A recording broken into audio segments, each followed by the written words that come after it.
j'ai 28 ans, alors bientôt, et je suis la créatrice de la marque René que j'ai lancée en 2016. Concernant mon parcours, j'ai commencé une maths artistique que j'ai eue en 2010 et ensuite une préparatoire à la aide de Genève, l'école de Genève. Et pendant une année, ensuite 6 mois dans l'école.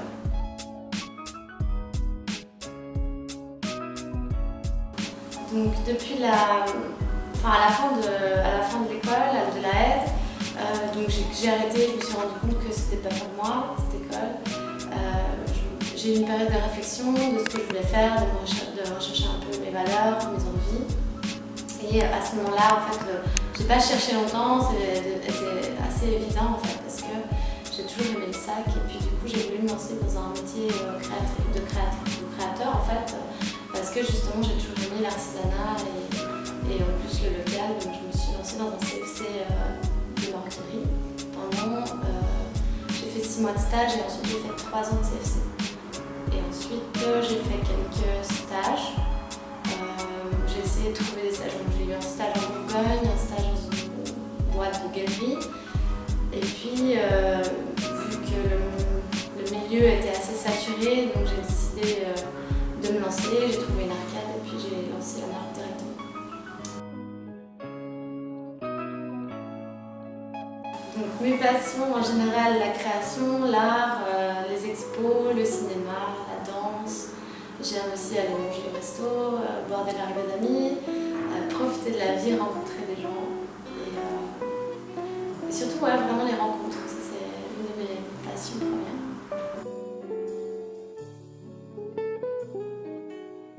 Alors, j'ai commencé à m'intéresser au sac très petite. Je ne sais pas vraiment à quel âge, mais je crois que mon premier sac, je l'ai eu, je crois que j'avais 3 ans à peu près. Donc j'ai aimé depuis toute petite les sacs. Peut-être que c'est un accessoire de mode. J'aime la mode, mais j'aime encore plus le sac, donc c'est assez spécial. Et puis, peut-être aussi parce qu'il représente un peu la féminité, et puis c'est un objet pratique, donc il y a un peu tout ça mélangé qui fait que j'aime l'accessoire en général. Et puis surtout le sac. Et pourquoi le cuir? Parce que c'est une matière que en fait, j'ai découvert à travers mon métier, mais en fait, avant je connaissais pas vraiment cette matière, donc c'était vraiment en fait une découverte. C'est vraiment une matière qui raconte une histoire. C'est quelque chose d'authentique, de sensible, plus que le tissu en fait. Ça n'a même rien à voir. Donc c'est pour ça que le cuir, je suis tombée amoureuse du cuir, simplement.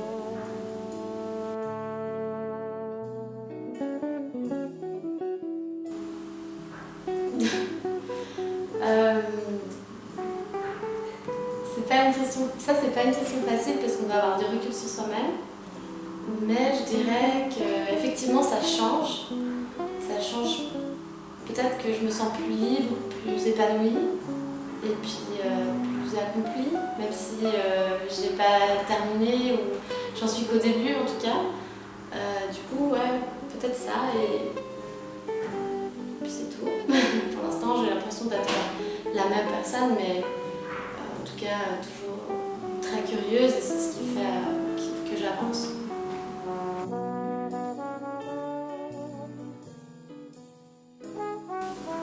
Les moments de découragement, je pense que dans toute vie d'entrepreneur, c'est tous les jours.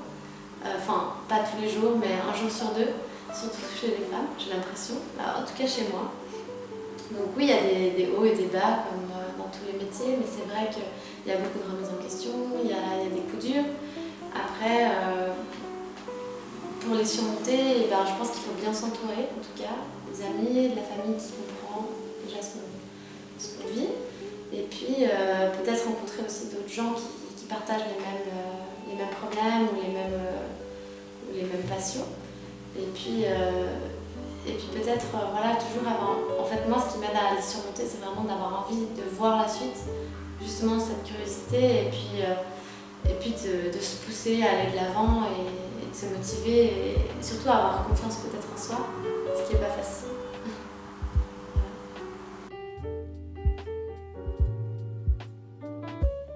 Alors, mes inspirations, ça peut venir un peu de tout, de mes humeurs justement,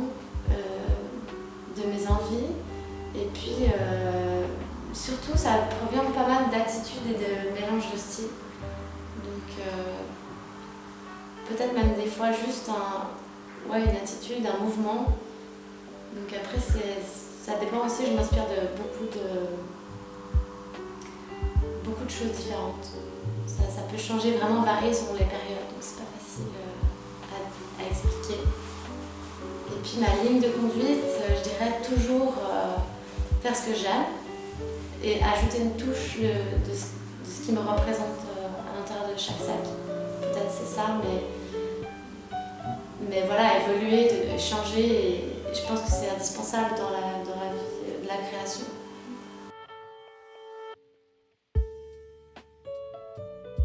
Alors, le processus de fabrication, d'abord il y a tout le côté création, les choix des cuirs, des couleurs, les lignes, les matières,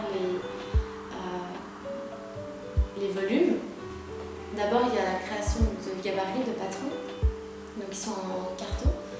Ensuite, une fois que on va dire le 2D est réalisé, on passe à la version 3D, donc c'est des prototypes.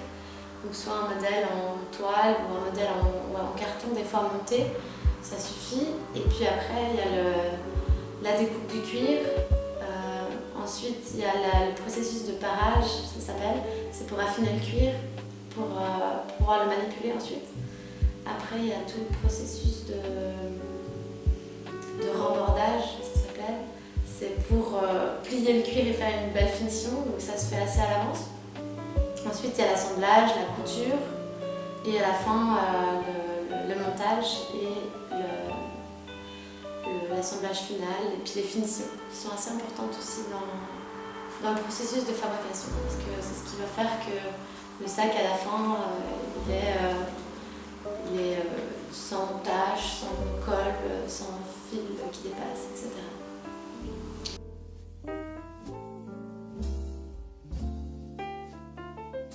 Alors, il n'y a pas de client idéal, enfin il y en a plein. Les clients, on va dire, idéaux, ça serait quelqu'un qui fait confiance peut-être, qui aime déjà la création, qui aime le travail fait main, qui est patient aussi un peu, et qui a envie de quelque chose d'unique et de sortir un peu du lot, et puis peut-être qui sait ce qu'il veut aussi un petit peu. Voilà. Mais après, tous les clients peuvent amener à quelque chose à une nouvelle histoire en fait, à déboucher sur de nouvelles créations, peut-être selon les demandes, des fois ça m'est arrivé d'avoir une idée par la suite grâce à un client et grâce à ses envies à lui.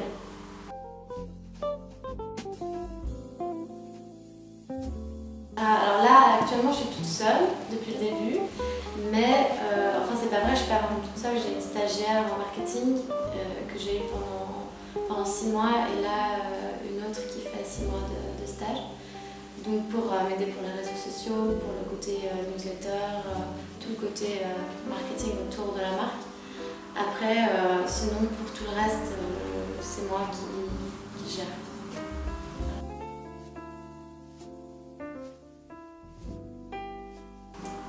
Ce qui est nécessaire, c'est la passion, la détermination, et puis l'envie, et puis il faut pas être pressé par le temps, je pense, ce qui est un peu un de mes défauts, peut-être, mais peut-être d'être un peu battant comme ça. Je pense que c'est vraiment des qualités à avoir pour développer une start-up, et puis voilà, puis pas perdre espoir, avoir confiance en soi. Et puis après, sinon, il faut développer, faut savoir ce qu'on veut et essayer de développer vraiment les phases qui sont nécessaires.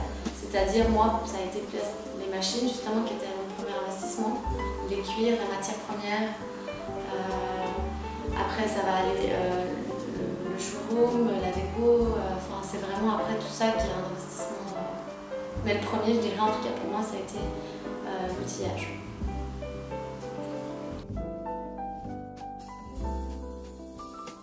Alors aujourd'hui, je réinvestis quasiment tout pour justement développer un maximum, faire plus de modèles, acheter du cuir en plus grande quantité pour avoir plus de choix,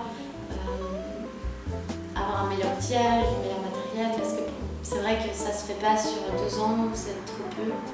Je pense qu'il faut toute une vie pour arriver à avoir tout le matériel nécessaire et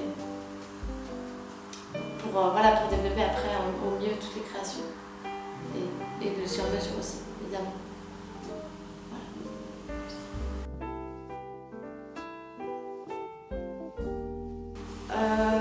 Je sais qu'il y a plein de marques qui se développent un peu en Suisse, mais après similaire, je crois pas en avoir entendu parler.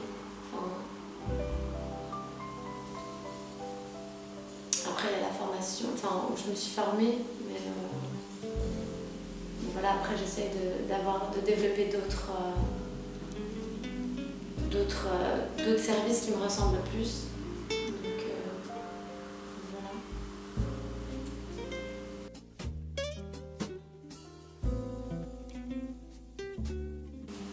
La vision future, ce serait peut-être avoir un meilleur marketing pour commencer, peut-être développer un peu plus loin, donc sortir un peu des frontières et puis peut-être avoir de la vente en ligne aller plus loin, peut-être avec plus de collections, plus de modèles et puis avoir peut-être des boutiques qui plus de points de vente. Enfin, voilà.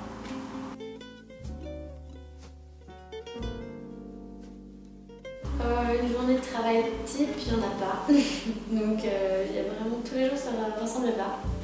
Donc ça va être soit une journée découpe du cuir où il y a du cuir partout et c'est mieux qu'il n'y ait personne qui rentre.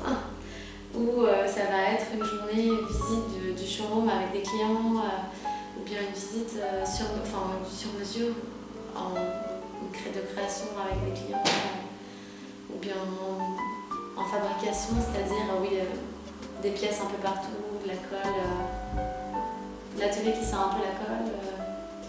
Voilà, ça va être ça. Sinon, c'est vraiment au jour le jour, aucun jour est pareil. C'est pas facile à décrire.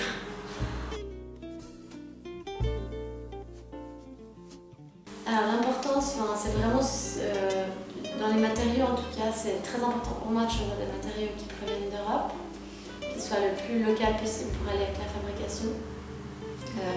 Des beaux matériaux, vraiment des cuirs qui résistent, et puis que les couleurs soient bien. Enfin, c'est vrai que moi je mets beaucoup de temps à choisir les couleurs.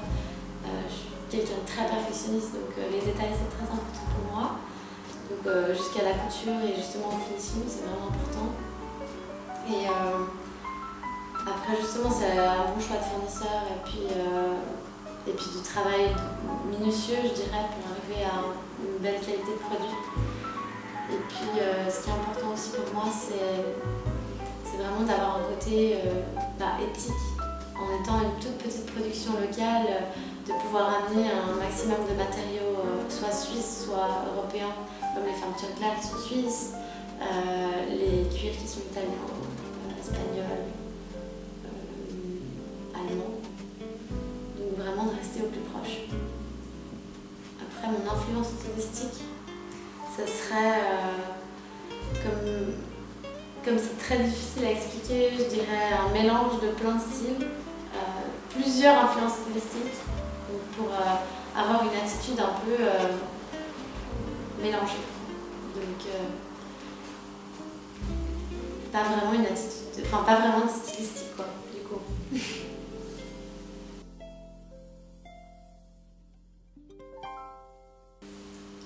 J'ai toujours aimé la mode, ça c'est sûr. Voir les défilés, faire partie de ça un jour, ce serait un rêve pour moi. Et puis la mode à Genève, j'ai pas beaucoup de connaissances à ce sujet, je dirais, parce qu'il n'y a pas beaucoup de créateurs, je le vois. Pas beaucoup de créateurs suisses, il en existe, mais peut-être qu'il manque une structure où on pourrait regrouper ces créateurs suisses. Donc, où la mode suisse soit plus mise en avant parce que pour l'instant on ne connaît pas trop. Et je connais quelques marques suisses, mais après, ça serait bien, je sais pas, peut-être une fois de faire un défilé créateur suisse uniquement, ou un événement créateur suisse, ou mode suisse. Mais voilà, après, Suisse c'est grand, enfin c'est un grand mot parce qu'il y a la Suisse allemande aussi, donc je connais pas aussi cette partie de créateurs de la Suisse allemande. En tout cas, Suisse romande, j'en connais quelques-uns, mais difficilement accessible.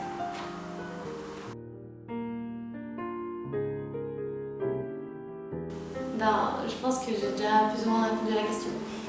Je dirais, pour définir vraiment mon style, ce serait plutôt, en tout cas, assez féminin, avec une touche vintage. Et puis, voilà, des modèles assez rigides, qui sont pour une femme peut-être qui rêve d'un autre temps. Il y a un peu de ça en moi, et je pense que ça se ressent peut-être dans les sacs. Et puis, sinon, des lignes assez structurées et que j'essaye quand même un peu de déstructurer. Donc du rigide avec du souple, des mélanges de matière, et ça c'est vraiment quelque chose que j'aime faire. Et puis sinon, après, voilà, l'élégance peut-être, et les lignes.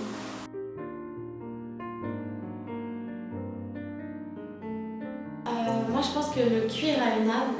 Après, je sais pas s'il faut le dire, mais la matière a une âme en tout cas. Après, j'essaye vraiment de raconter une histoire peut-être. Dans chaque sac, il y a une histoire qui se crée et qui se raconte et qui est un peu à chaque fois différente, comme elle est à chaque fois unique. Donc j'essaye à chaque fois de faire dégager quelque chose du sac, peut-être justement une attitude ou une façon de porter, une façon de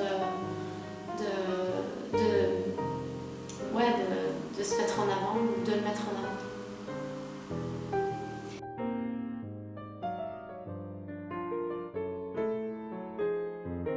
Pour moi, en tout cas, j'ai la vision que c'est une expérience unique sur mesure pour essayer à chaque fois d'être au plus proche des besoins de chacun, des envies de chaque client, de lui poser les bonnes questions, d'être à son écoute et puis de lui proposer une approche à son image, de pouvoir être le plus fluide possible. Et puis vraiment l'idée pour moi, en tout cas, la meilleure expérience client, ce serait que le client parte avec l'idée qu'il a vraiment créé un sac déjà pour lui, sur mesure, qui lui ressemble et qui est vraiment le sac de ses rêves en fait. Et moi c'est vraiment, pour chaque client, c'est un peu mon but. Pour chaque client, j'aimerais que ce soit le sac de ses rêves, comme si c'était pour moi. Donc je me mets à chaque fois ce challenge.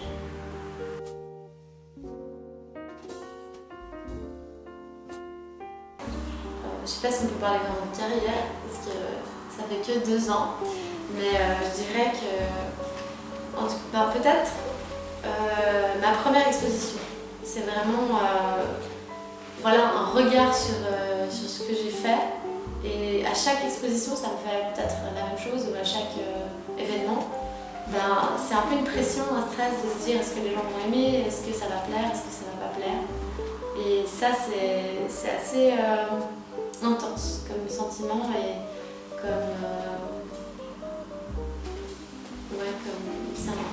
à vivre, c'est intense, c'est inoubliable, je dirais.